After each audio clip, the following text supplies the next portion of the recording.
Então lá, vamos em frente, vamos prosseguir.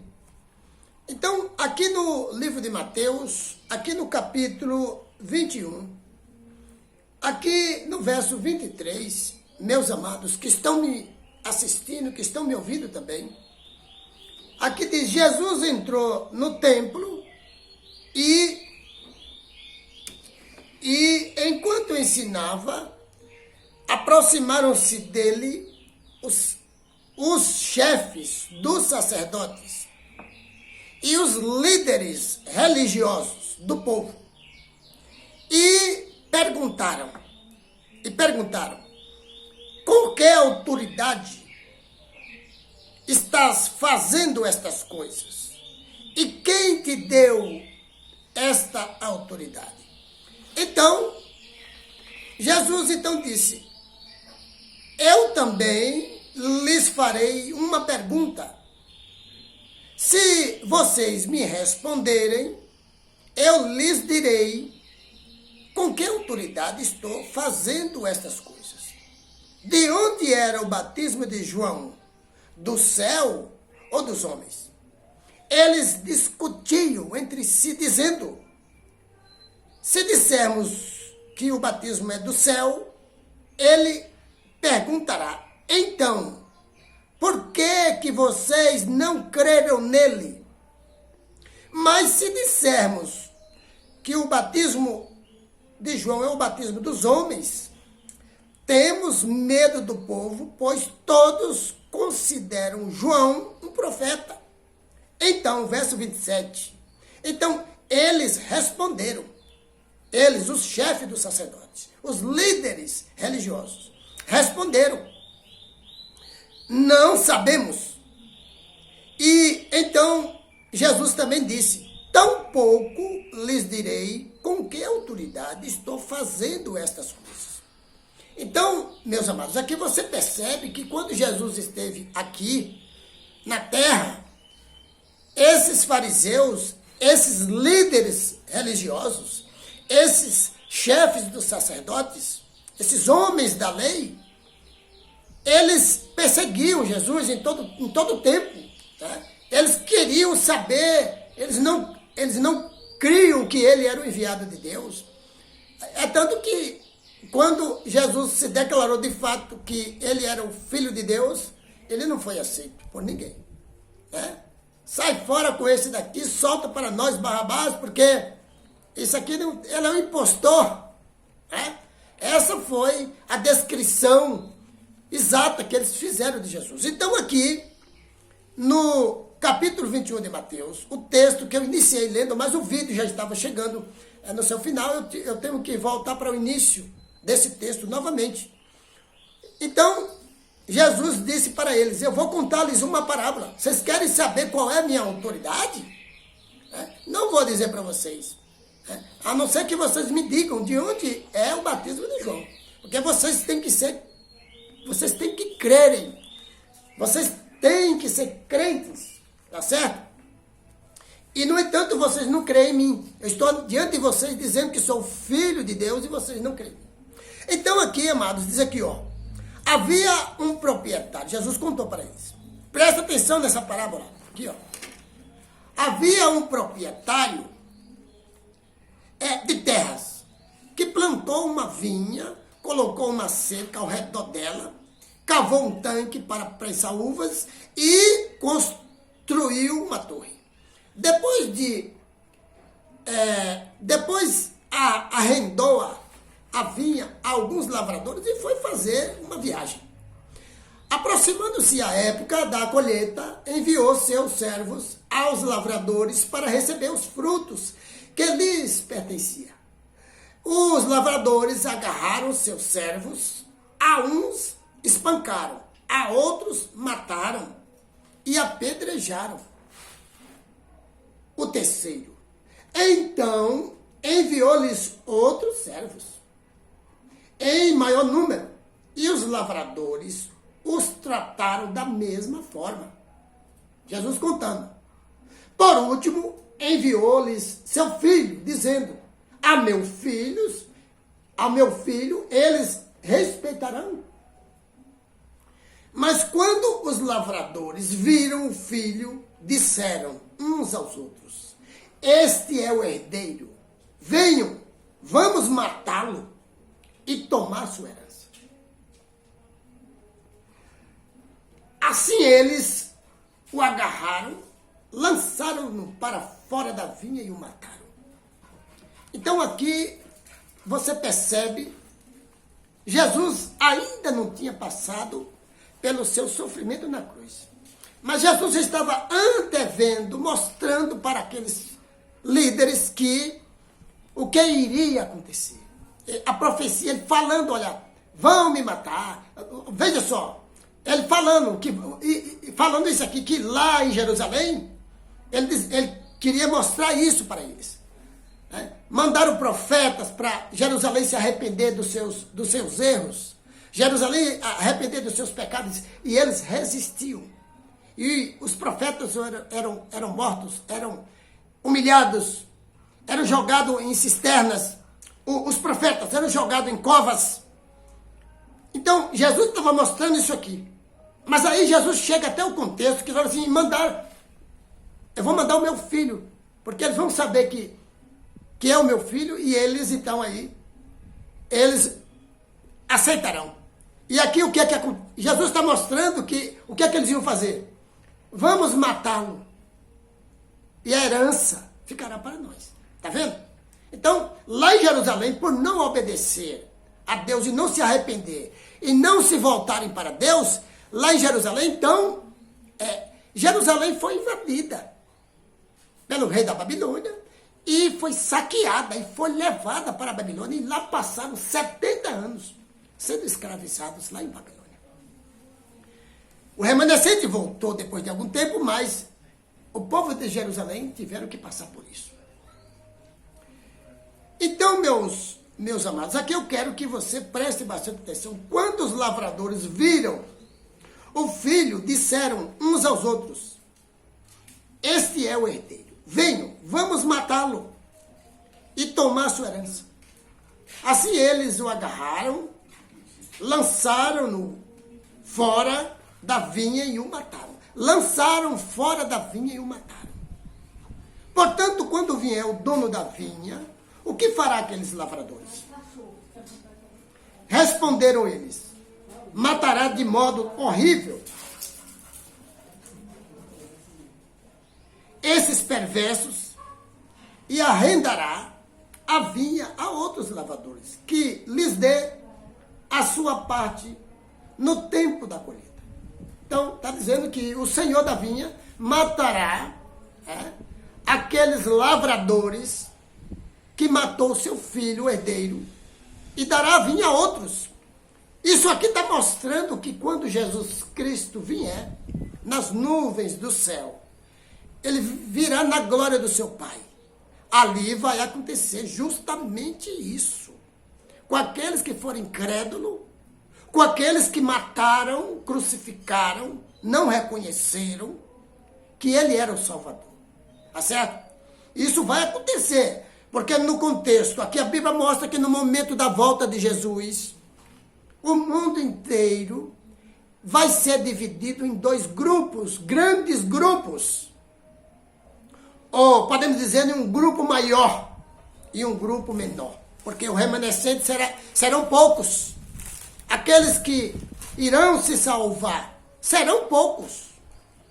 Jesus falou que teriam que entrar pela porta estreita. Mas a porta estreita, que é ele, lá em João capítulo 10, verso 9 e verso 10, ele diz: eu sou a porta. Então, e ele menciona que a porta larga, que não é ele, as pessoas estão entrando pela porta larga, mas ela conduz à perdição. Tá certo? Então, a porta estreita é por Jesus. Você quiser ser salvo, meu amigo, você tem que ir por Jesus. Você tem que aceitar ele como o seu único e suficiente Salvador. É porque lá em João capítulo 3, verso 16, está dizendo que Deus amou o mundo de tal maneira que deu seu Filho unigênito, para que todo aquele que nele crê não pereça, mas tenha a vida eterna. Tá certo? Então, se você crê em Jesus, se você se batiza, o batismo de Atos 2:38, esta é a mensagem bíblica verdadeira, certo? Aí está mostrando que você passou pelo batismo em nome daquele que veio morrer em seu lugar. O sangue dele vai purificar você dos seus pecados. O sangue dele. Ele foi a oferta e é a oferta perfeita, providenciada por Deus para expiar o nosso pecado. Por quê? Porque pecador não pode salvar pecador. Um homem não pode salvar outro homem. Porque a Bíblia diz que todos pecaram. Romanos capítulo 3, verso 23, né? E Romanos capítulo 6, verso 23. Está dizendo, todos pecaram. E destituídos estão da glória de Deus.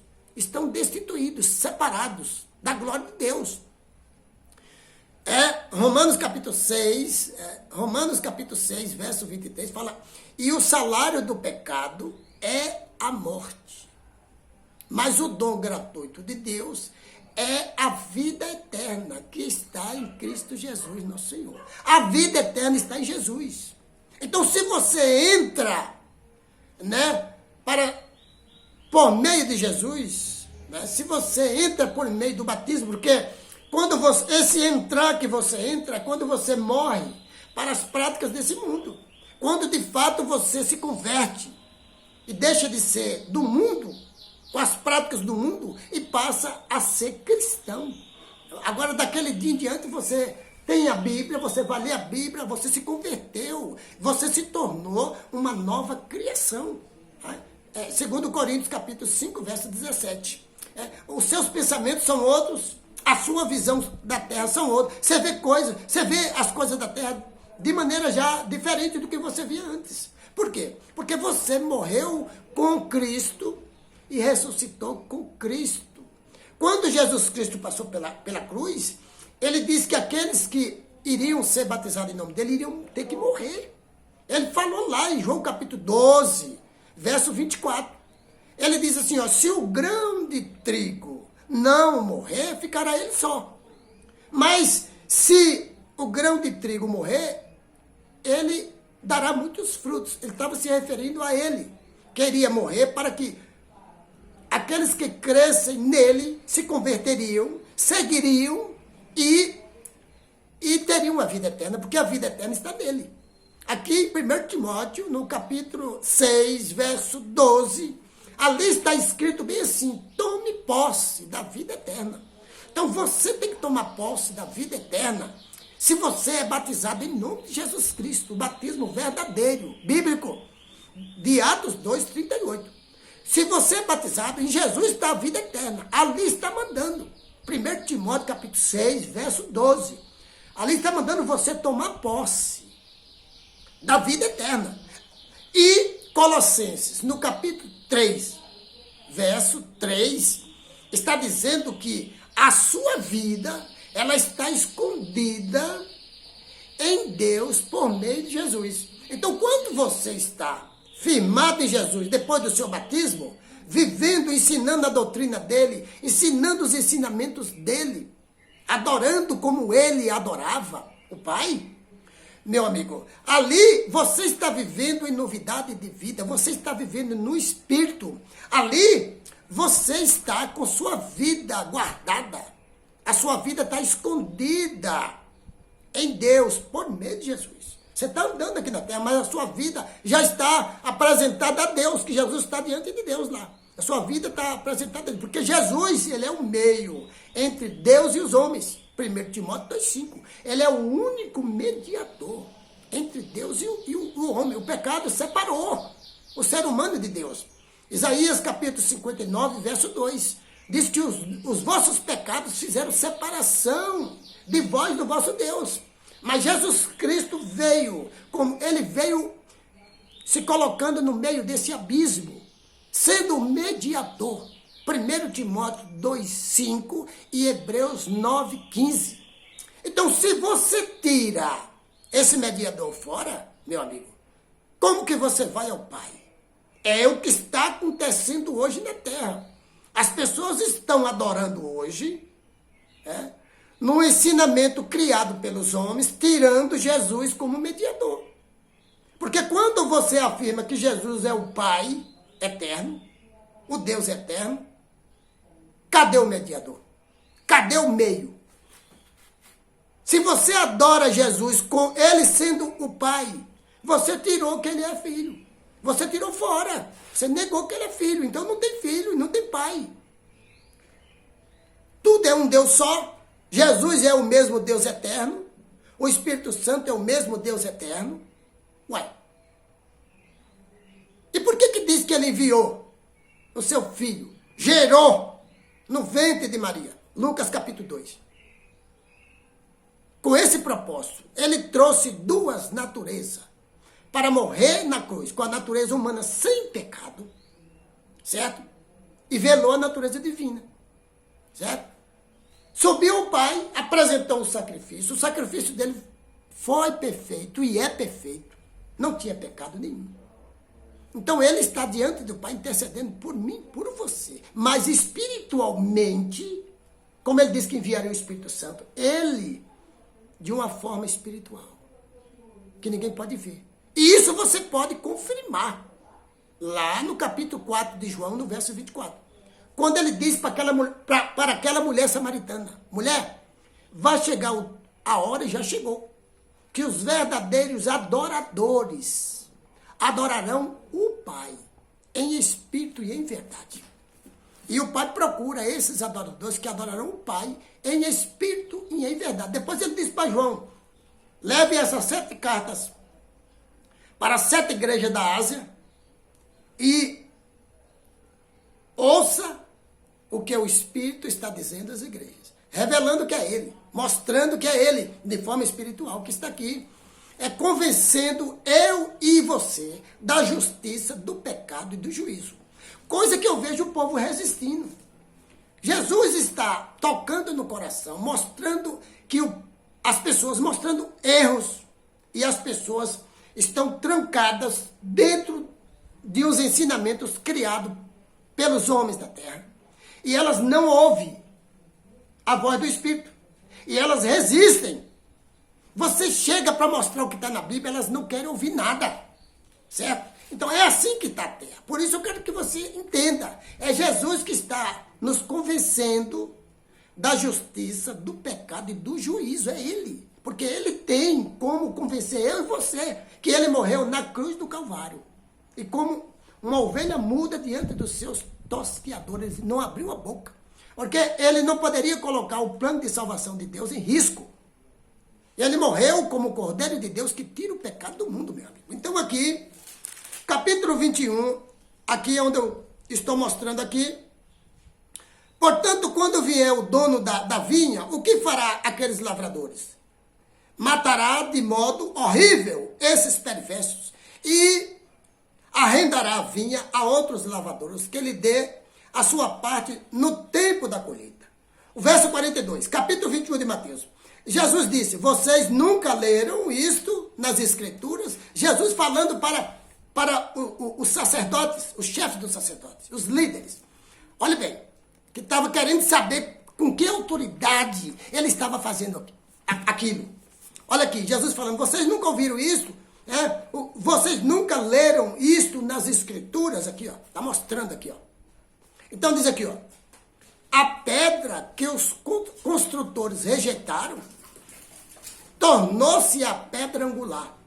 Isso vem do Senhor. E é algo maravilhoso para nós. Diz aqui, ó, portanto, eu lhes digo que o reino de Deus será tirado de vocês. O reino de Deus será tirado de vocês. E será dado a um povo que dê os frutos do reino. Olha bem. Aquele que cair sob esta pedra, olhe bem isso aqui, que é ele, será despedaçado. E aquele sobre quem ela cair, essa pedra cair, será reduzido a pó. E agora vem a pergunta, meu amigo, para mim e para você. Como é que uma pessoa pode cair sobre esta pedra. E quando é que esta pedra pode cair sobre uma pessoa? Tá vendo que a profecia, ela é escrita em códigos. Nós vamos para o próximo vídeo para que eu possa explicar isso aqui. Em nome de Jesus, pela profecia.